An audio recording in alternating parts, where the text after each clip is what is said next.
Welcome to this segment of Soul, Silence, and Sound. This is brought to you by BeSimply. Stars, trees, clouds, and the moon. They all have a meaning and they look just like you. Welcome to this segment of Soul, Silence, and Sound, and this is brought to you by BeSimply. This is Suzanne Toro, and I want to thank you all for joining in right now and taking the space just to listen a little bit, sit in silence, and then receive sound. And these weekly talks are really intended to meet your spiritual practice wherever it is, or your theological faith practice, and enrich how you're going through life and give you the opportunity to dive a little deeper into communing with your soul. So I wanted to talk about non-duality, and earlier this week I did a segment on loving self, and this is something interesting to talk about right now because society is so polarized that we have this opportunity to contemplate this. And even in many theological faiths, it's dualistic, meaning if you don't do this, then you've committed a sin. If you don't do this, then you're going against the values of the tenets of the synagogue or the church or the mosque or whatever it might be. Or you've broken your vows of refuge. There's all these things that can be construed as polarities. And what I like to explain is, especially in the practice of yoga, for instance, it's an undoing, it's not a doing, where there are many faiths. And if you have questions in particular with your faith, feel free to email me. But in many faiths, there's a very specific maybe commandment or way that you're to be. And that's the interesting thing in yoga. It's an undoing if you meet it that way, where everything just kind of unravels and gets simpler and simpler and simpler. So the non-duality is this entering into this field where there is no judgment, where it's understanding that all things are where they are based on cause and effect. And so I'm going to ask you all just to listen to my words with the understanding of the continuum, meaning infinity. Even if your worldview or life view is of one shot, meaning that you have this light and then you'll go to your kingdom of heaven, that's fine. Still view it as eternal because that is your eternal resting place, right? So you're going to this other place and you get to be there, right? Or you have a different thing you're going to do. Even from Eastern perspective, you could get to nirvana, which would be equal to kingdom in heaven for your eternal resting place. That's the understanding that's passed down in this moment.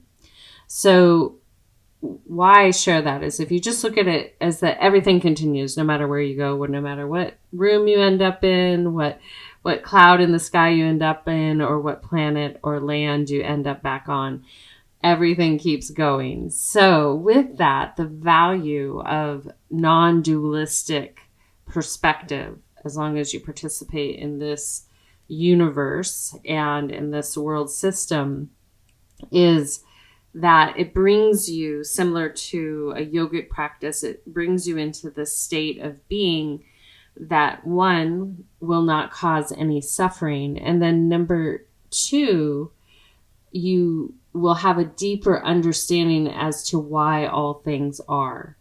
And so some people might use the concept of non-duality to kind of evade taking responsibility in the present moment, or what's used a lot these days is bypass certain things, or just be apathetic or not even completely ignore what's going on. And so that's not really the premise of the Heart Sutra. Is what I'm talking about is when you go beyond, you understand that all things are and all things aren't. And what it does is if you can retain staying in there, sometimes people reach states of samadhi where they get into a very blissful state, so high that nothing can permeate them, but it's in this density, it's hard to sustain that potentially for long periods of times. And that's why in Eastern teachings, it's shown that you can reach this in one lifetime, meaning when you cross through your death gateway, that you could sustain and get to the nirvana, aka the final kingdom in heaven with your God, whatever it might be, or end up in another world system. The value when you go through that process is that you're staying at a residence that is so pure that it'll do two things for you. One, you're not going to cause harm. So the people that espouse to understand this, but then are very self-centered and aren't able to really take action without thinking of themselves first, this is a sign that they don't really understand. It doesn't mean that if you're fully in a non-dualistic space that sometimes you might take action in accordance to the best interests of all, and it may perceptually look like you're taking something for oneself. Yet when you're in that place, just imagine for a moment that you cross over a bridge and you're standing on the other side of the bridge and you see like the reality of all things, like you see the truth of all things, and suddenly it all makes sense. And then you feel the divinity running through every aspect of your being and all the beings that you're witnessing.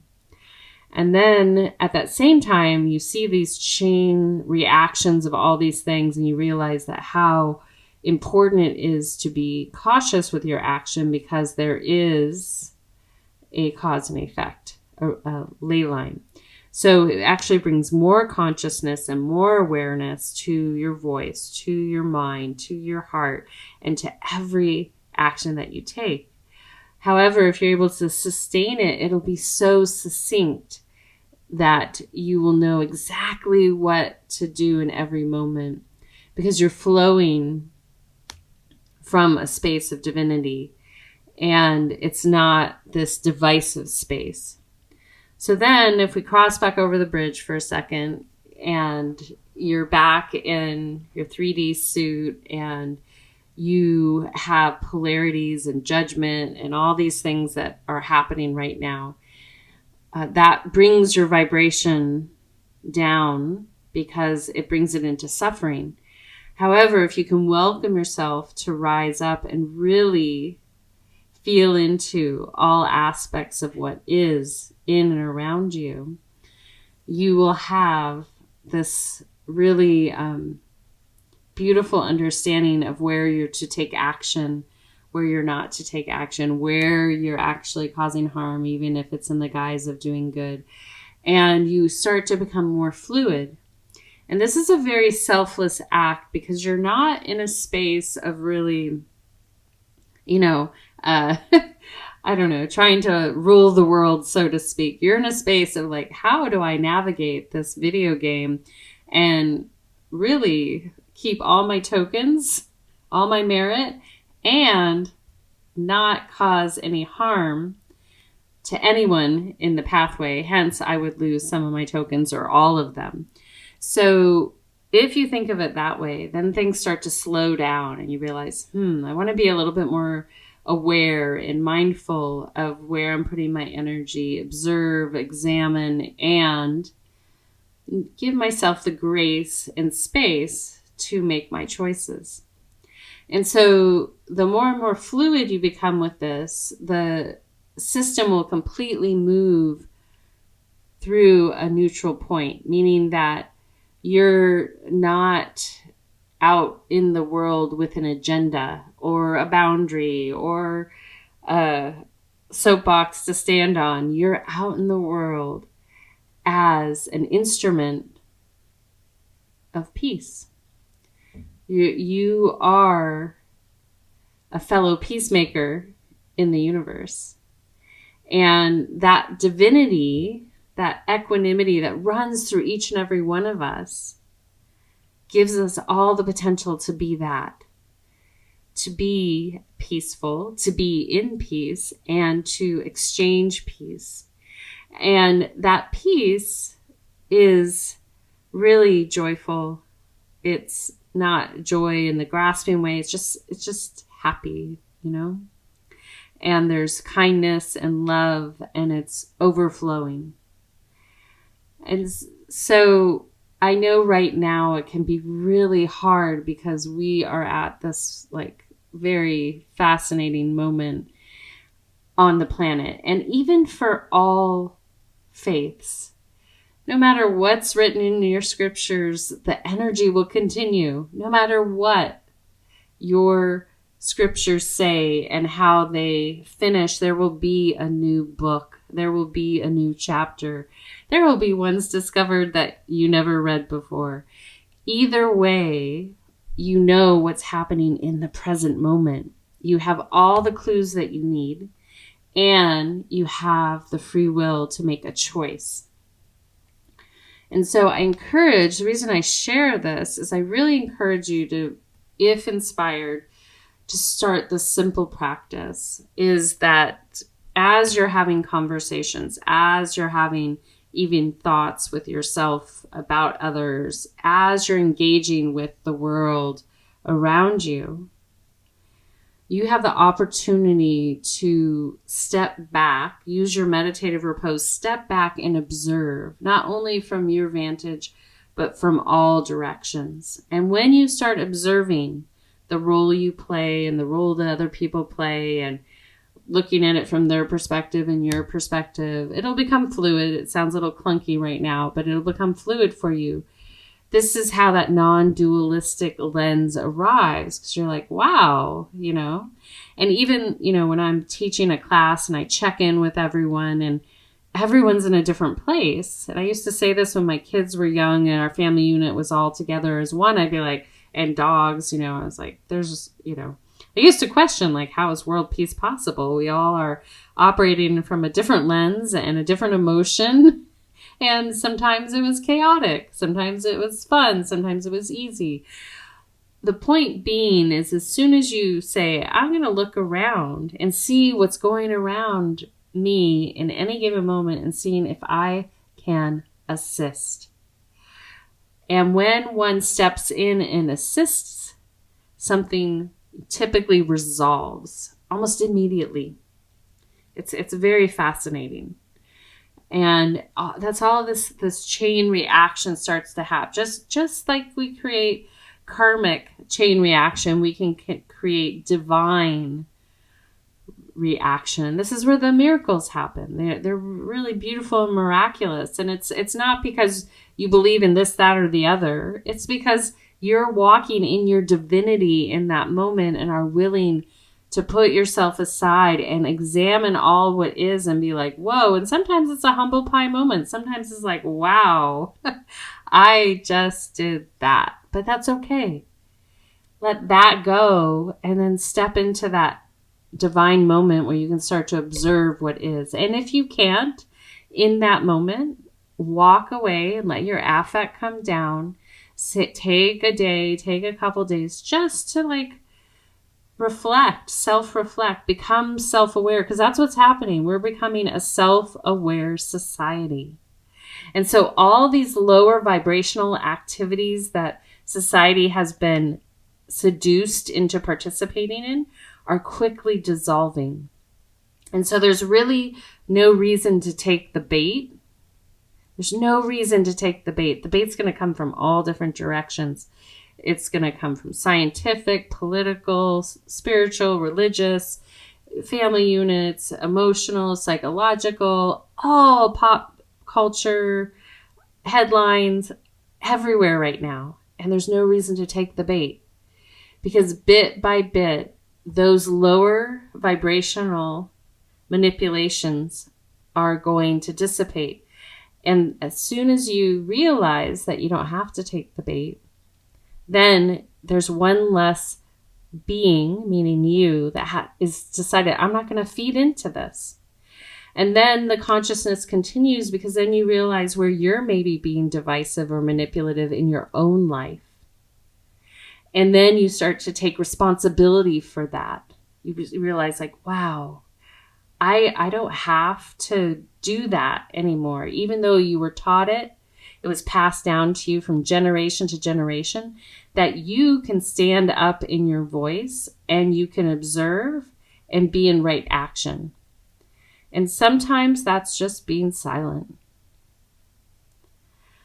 So what this might look like for each and every one of you is first, the simple point of what I just explained is just observe.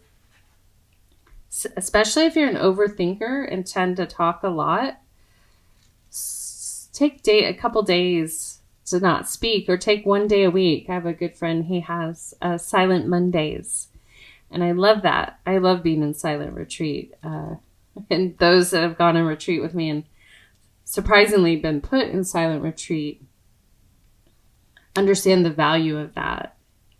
And so if in day-to-day, moment-to-moment life, if you decide just to be silent, just to take some space to listen more, speak less, you'll get clearer on where your words, where your actions are needed.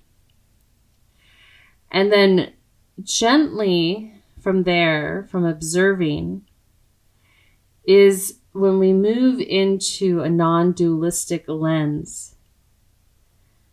A lot shifts because it's not so much about, do I like this or that? It's really about like, well, what's in the highest and best in this moment? And internally, spiritually, this is the one thing that doesn't get watered consistently, especially in this day and age. Otherwise, we wouldn't be in the state of affairs that we're in. So any and all beings that feel that their institution or their path is the one, I would say we all failed, because look at the state of affairs. Our mind creates the reality. We co-created this reality. We consented, and this is the time to stop consenting and change your pathways. And that happens through the heart space. It happens through your spiritual practice. It happens through taking responsibility with how you're showing up. And those little actions can build quickly. You all have equal influence over the entire world. Each one of us has equal influence. We're all an instrument in this collective resonance that we're putting out each and every day.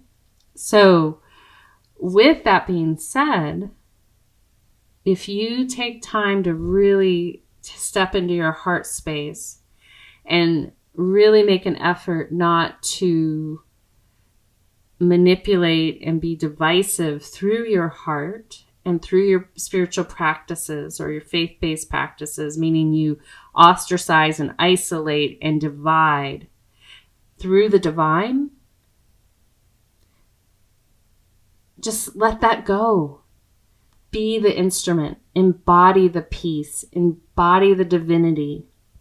And this is where you'll start to understand everything that's happening. You'll start to understand what's unfolding, how you can help what it doesn't serve to dissipate, not by judging it, by a knowing. You'll operate from knowing, not believing, knowing. See, how we were led to be manipulated to this point on this world system was through the idea that if you believe it, it has such a huge power. And you were not informed that if you know it, it'll have no power over you. If you know something, no matter what someone says, if you know it, and knowing's different than believing, it can't even impact you.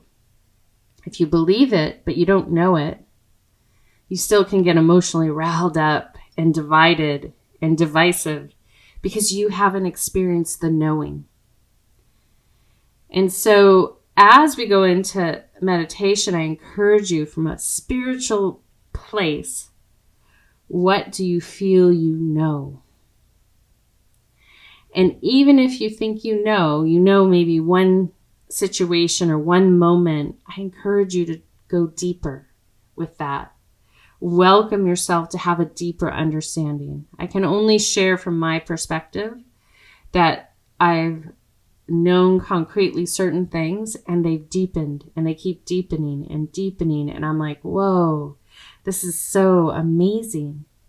But it started with the knowing. It didn't start with blind faith. It started with something I knew concretely that I had experienced. And then it kept giving. And this will help you move from judgment and division to a non-dualistic perspective in every aspect of your life. And yes, there will be times that you will be tested. There will be times where you will know where you need to redirect your attention. And it's not for anything other than this deep, deep spiritual knowing from your wisdom keeper inside. And that does not need to be explained. And it's nothing offensive to another. It's just a knowing. And the more that we get in harmony with that, with one another, we'll start to realize like, wow, the song changed. It's time for us to go back to our seats across the ballroom. And then it's time, a new song starts and it's time to dance with another. This is how life goes. This is how the universe works. So I encourage each and every one of you to deepen your understanding of what you know within your spiritual and or faith-based practice. Dive deeper, because there's a lot of things that are going to be revealed that are so fascinating and will be fun to talk about. And then from there, I encourage you to objectively observe the world around you from all different lenses to the best of your ability. And don't get stuck in it. Do it as a fluid, fast forward, like, oh, what would it be like if I was in their shoes? And that way you will move into this graceful space of yourself that's not really in the divide and conquer space, but it'll be in this fluid, like, how can I be that instrument of peace in this moment? You know, and if you're feeling rowdy, there's places you can go to have a good time and kick up your heels, you know, whether it's a mosh pit or, you know, a drumming circle or an opportunity to exert some energy to get that out. But we don't have to do it with one another. And it could be productive. Some, you know, you could build a building or something. So as we go into this section of sound or silence and then sound, I just welcome you to let everything I just said wash over you. Just let it go. And then I welcome you to come up into an upright, seated position. Really extend the spinal column up. And then drop those shoulders down. Just feel that conduit running up and down your spine. And then I welcome you to take a nice, gentle breath in. And out.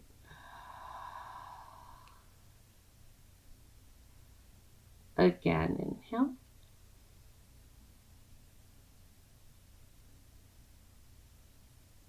And exhale.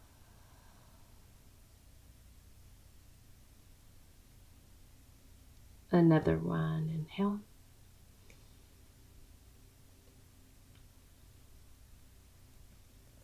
And exhale. Good. And as you continue to breathe in and out, I welcome you to follow your natural breathing pattern. Allow that to be your mantra. Feel free to have a focal point down in front of you or gently close your eyes.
Gently from there, I welcome you to gently lean back and recline or move fully into Shavasana, a prone position on your back with your palms facing upward as we transition into receiving sound.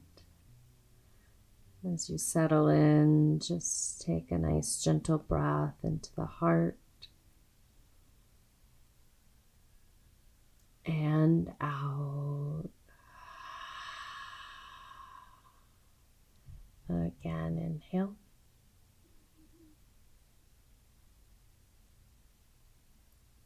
And exhale.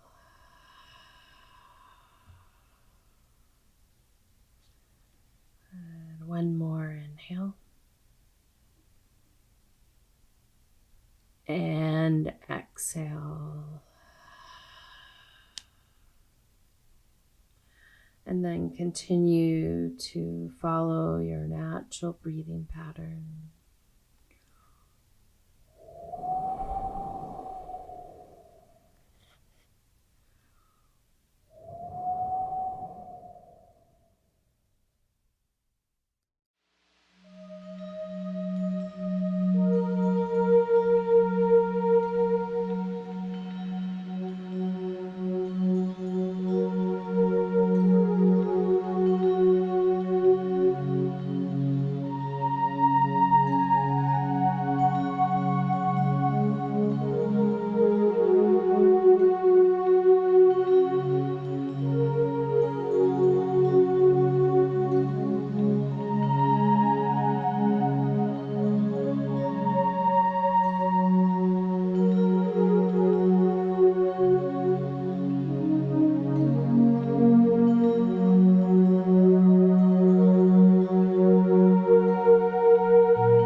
Taking a soft, gentle breath in and out of your heart center.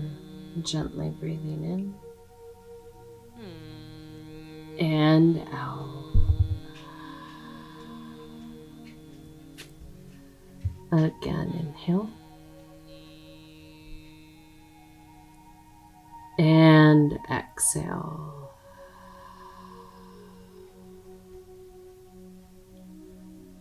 Another one, inhale.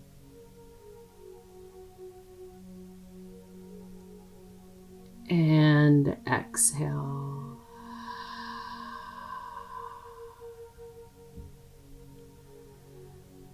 And then gently from there, just bring your awareness back to my speaking voice. And feel free to stay where you're at, or you can rise up into a seated position when you're ready.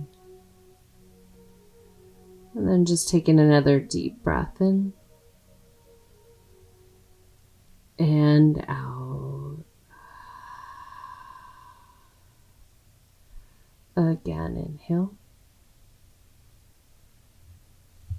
And exhale.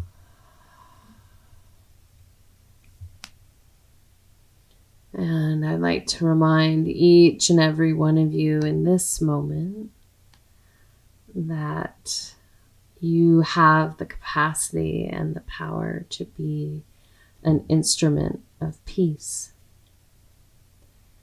And there's nothing that needs to be grasped for. It's an allowing. There's no need to have rigidity.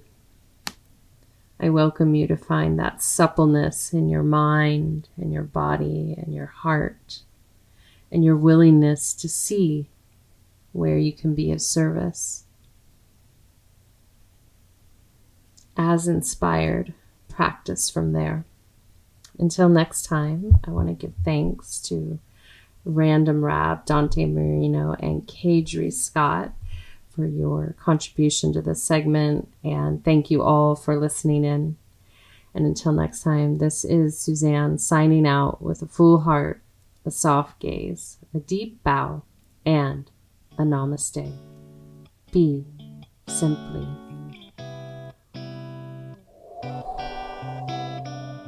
Stars, trees, clouds, and the moon.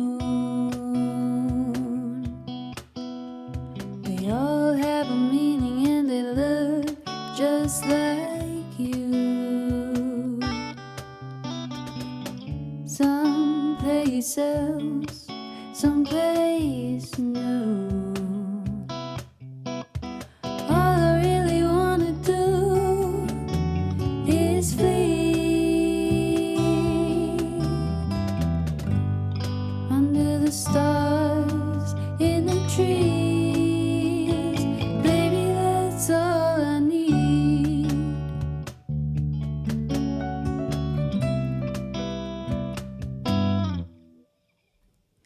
Dance where you walk and you feel ecstasy. As long as you are right there next to me. What if I am to find all that I'm looking for in my mind? All I really wanna do is leave under the stars, in the trees. Baby, that's all I need.